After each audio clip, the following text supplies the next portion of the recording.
Morning. This is early, no lipstick, and only just a cup of tea. So, hello. My son is in the background. He is doing gardens. He does gardens every summer during his college years. This is his last year. So he and his friend are going to go and sort out another one of my gardens this morning. Right, technology and measurements. Oh, by the way, if you've never seen what you would call tanking before, this is kind of what it looks like. Do you see that stuff? There you go. What that is I kind of call it like a plastic membrane or a welly boot for between the outside of a house. As you can see, this is a ground here. My nice new trainer's just got dirty. There you go. And then that is down into a kitchen basement. I think, there you go, my great camera work. Can you see that?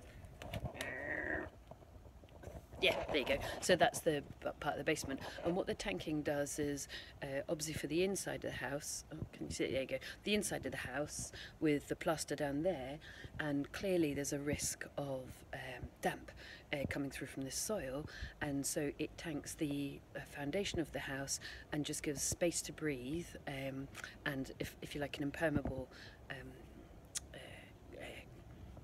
not cover, but impermeable layer between the wet outside of the house and the dry inside of the house. So that's tanking. But anyway, today we're talking technology. Good. And so here's my dimensions of this window. The architect has drawn a plan.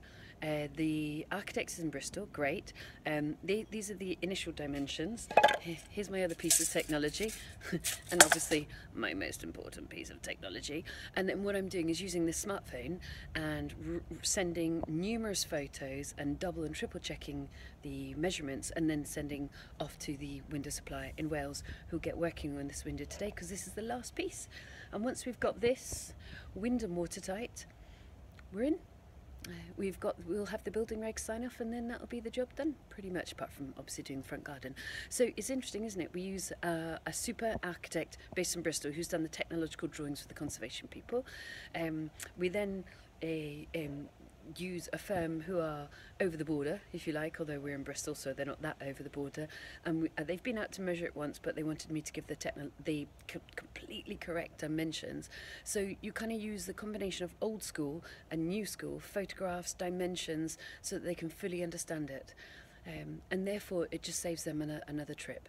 But this kind of measuring, double, triple and quadruple measuring, is going to be super important, because if they bring a window that's the wrong size, it's kind of my responsibility for the measurement side. So just get your measurements right. But I love the fact that we can use technology, we can use photographs, I can give them a detailed explanation, as well as just simple measurements. So it reduces down the likelihood of getting it wrong. Although, no lipstick, 7:15 in the morning probably reduces up the chance of getting it wrong. I think that's Zach, you might see him. No, lesser spotted Zach, not yet coming out the front door. Okay, off to work. See you soon.